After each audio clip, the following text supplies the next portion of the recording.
He grew up, his father was the head of this, this tribe. You would imagine he would grow up in a certain way. He would grow up with wealth around him, with protection, with secrecy, with murder, with the loss of friends, not being able to connect too closely with anyone outside of that group. And whatever he's willing to fight for now, he's kind of got the same thing as Eve has in a way. They're going up against everybody, her for one reason, him for another reason. I really took it from it's a protective father situation. We've seen assassins within the world that, what changes somebody's dynamic and the morality that they're, dealing with. So in the back of my mind, I was, figuring out what time did he decide and have that change and not want that for his child. So I saw him really as a protective father, a badass, kick-ass assassin, but the person is a protective father. Their stories sort of parallel each other in a way. She's fighting everyone for a revenge, and Daniel's fighting everyone to protect the innocence of his little girl. So they're kind of on the same playing field when they meet. He's hiding in the hotel where you're not allowed to fight, but the money to cash in if you can kill him is raising through the roof. So he just automatically assumes anyone that comes through the door is fair game. But when they first meet, he's like, "What do you want?" And then he's like, "Can you please help me?" It's kind of a godsend that she shows up when she shows up for him. And then, of course, they fight their way out of there. But it was kind of two storms meeting and then combining into a very large storm to get out of that building. So she was definitely an angel sent to help him. One, it's fun. It's fun to kind of have her, see how she has to be clever to find something, make it into a weapon. It is a bit more scrappy trying to survive through these opponents. There's a weapons montage in the movie, and I wanted to do that specifically so that we're gonna teen up. All right, she's got the artillery, she's got the support, and it just gets wiped out, and she doesn't get to use any of it. And then we're suddenly kind of in the mountains going, what is she gonna do now? You go, okay, she's gonna use ice skates. Then what would that be like if she goes into a shed on the lakefront? They're fighting on the ice. That's difficult because they're slipping around, and it becomes this whole sequence that then is different. It's fun. I had a lot of fun with that. Prague Continental, and man, I went through so many iterations. I must have scoured, I do not know how many buildings looking for something that was a different kind of Continental than we've seen before. In fact, the Continental, kind of a mix of an old world and kind of modern design.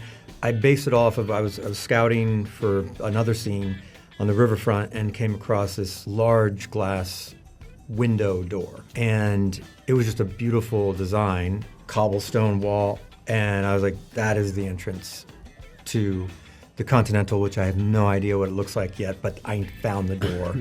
And then everything just built off of that. There's a lot of fun weapons in this. A lot of things that you would normally not think of as a weapon that are used as weapons.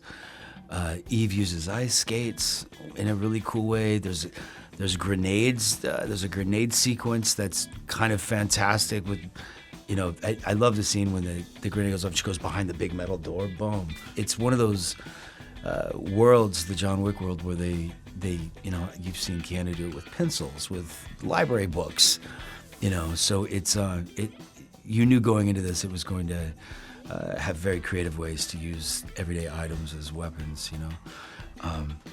which is awesome. It's very brutal, it's very realistic, but it has a fun wit kind of subtext to it. And so you're watching it, it's really kind of violent even. And you are also smiling at the same time because it has a cleverness that you're smiling through the pain. One of the main ones is, the Roscoroma is introduced to the director in Parabellum. And so it really gave us a chance to explore the Roscoroma more in terms of how it operates.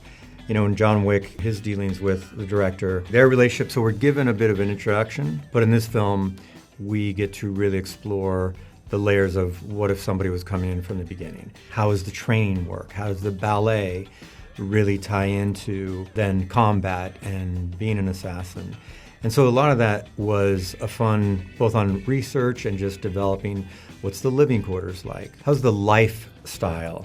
And it's kind of strange form of like a boot camp barracks for the Wick world. That, also the Hallstatt, and with Gabriel Byrne's character and that tribe, a very new type of tribe. We've seen a lot of variations of assassin tribes in this series.